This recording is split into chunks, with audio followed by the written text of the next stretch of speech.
Mister खिलाड़ी cartoon art.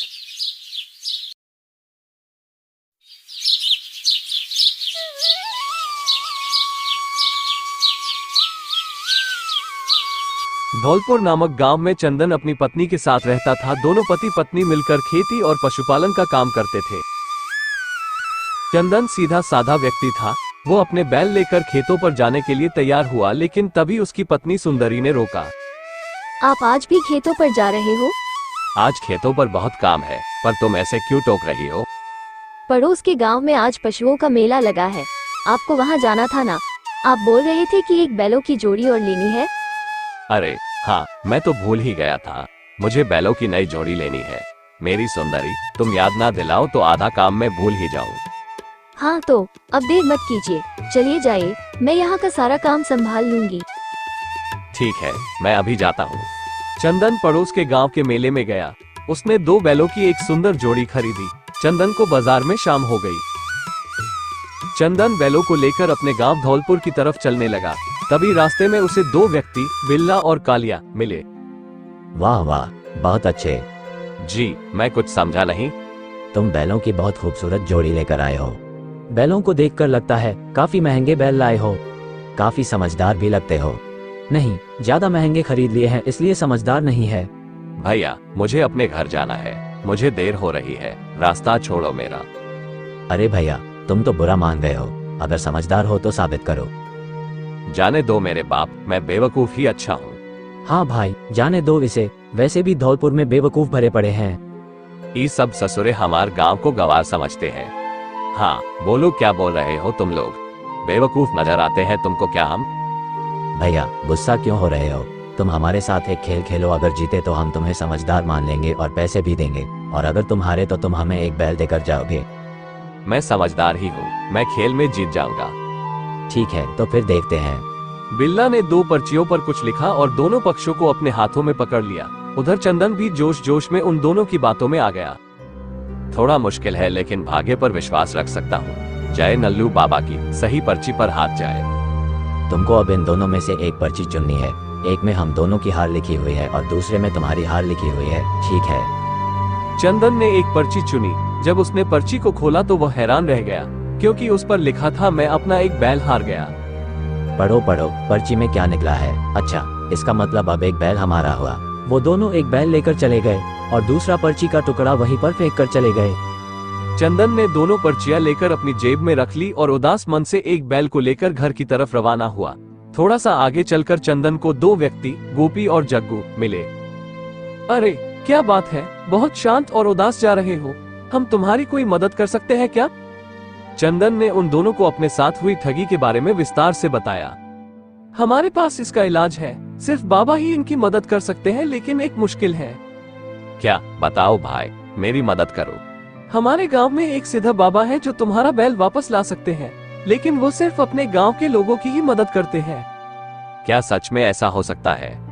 हाँ, उनके पास जादुई शक्तियाँ हैं। तुम्हारे एक बैल को देखकर दूसरा बैल लाकर दे देंगे। तुम भले आदमी लगते हो, मेरी मदद करो। मेरा बैल ले जाओ और दूसरा बैल ले आओ भाई।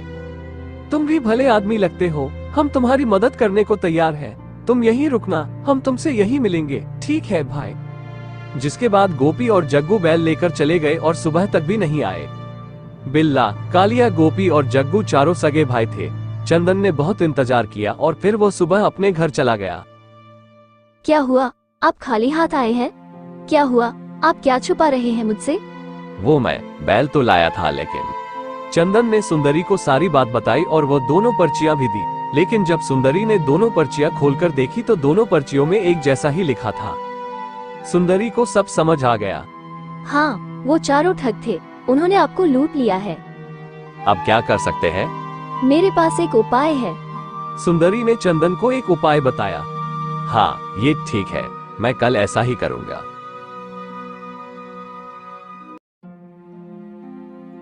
अगले दिन चंदन ने चूड़ी बेचने वाले मनिहार का भेष बनाया और आसपास के गांव में उन ठगों को ढूंढने निकला।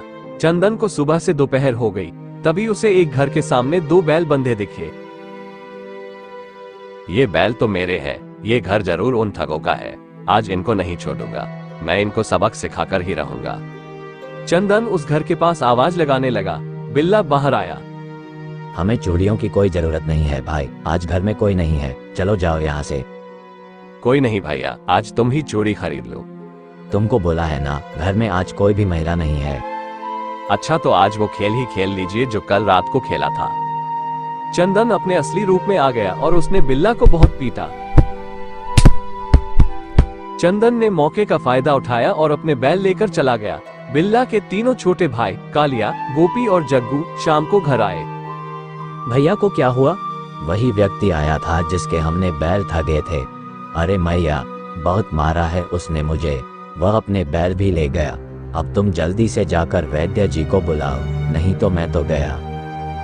आप फिक्र ना करें भैया, ठीक है, हम अभी जा रहे हैं। तीनों भाई वैद्य जी को लेने चले गए, लेकिन गांव के चौराहे पर ही वैद्य जी मिल गए। कहाँ भागे जा रहे हो? कुछ जल्दी में प्रतीत होते हो। अरे, हम किसी वैद्य जी को ढूंढ रहे हैं। हमारे भाई की पिटाई हुई है, उनकी हालत बहुत पतली है, मेरा मतलब खराब है। अरे राम राम, किसने पिटाई की तुम्हारे भाई की? हाँ बताओ जरा। हम हैं वैद्य, हम ठीक करेंगे आपके भाई को। अरे तो वैद्य जी जल्दी चलिए। तीनों भाई वैद्य जी को घर ले आए। अरे किसका इलाज करना है? मुझे यहाँ कोई दिख ही नहीं रहा। वैद्य जी नीचे देखो, ये हमारे भैया हैं और इनको चोट लगी है। बहुत गहरे घाव दे गया कम वक्त, लेकिन एक समस्या है, मेरी औषधि खत्म हो गई है। मैं तुम लोगों को औषधि बता देता हूँ, पास के जंगल से ले आओ। वैद्य जी ने तीनों भाइयों को जंगल में औषधि लेने के लिए भेज दिया और फिर अपने असली रूप में आ गए। वैद्य जी का असली रूप देखकर बिल्ला के तो होश ही उड़ गए, क्योंकि चंदन ही भेष बदल कर आया था। तो यहाँ फिर से आ गया, अब क्या चाहिए भाई? हाँ, शायद अभी कुछ और हिसाब बाकी है। चंदन ने फिर से एक डंडा उठाया और बिल्ला को पीटना शुरू कर दिया और उसके भाइयों के आने से पहले ही वहां से भाग गया। जब बिल्ला के तीनों भाई वापस आए तो बिल्ला ने उनको सारा हाल सुनाया। कमीने ने मार मार कर भरता बना दिया, उसे छोड़ना मत। बस बहुत हो गया, अब हम उस आदमी को जिंदा नहीं छोड़ेंगे। लेकिन हम उसे कैसे ढूंढेंगे? बहुत आसान है, उसने अपने घर के बाहर बैल जरूर बांधे होंगे। अब चलो उसको वहीं पर पीटते हैं। कालिया, गोपी और जग्गू तीनों अपने भाई का बदला लेने के लिए उसके गांव पहुंच गए और चंदन का घर ढूंढने लगे। तभी उन्हें दिखा कि एक बड़े से घर के बाहर 2 बैल बंधे हैं। दुश्मन मिल गया, उसने अपने बैल यहाँ बांधे हैं, जरूर वो इस घर के अंदर ही होगा। ध्यान रहे, उसको बहुत पीटना है, उसको याद रहे कि किससे पंगा लिया था। तीनों भाई अंदर गए, लेकिन वो घर एक पुलिस वाले का था। पुलिस वाले ने तीनों को बहुत पीटा। तीनों वहां से जान बचाकर किसी तरह भाग गए। मुझे पता था कि तुम मुझे ढूंढते हुए जरूर आओगे, इसलिए मैंने अपने बैल पुलिस वाले के घर के सामने बांध दिए थे। हमें माफ कर दीजिए, हम आज के बाद किसी को नहीं ठगेंगे।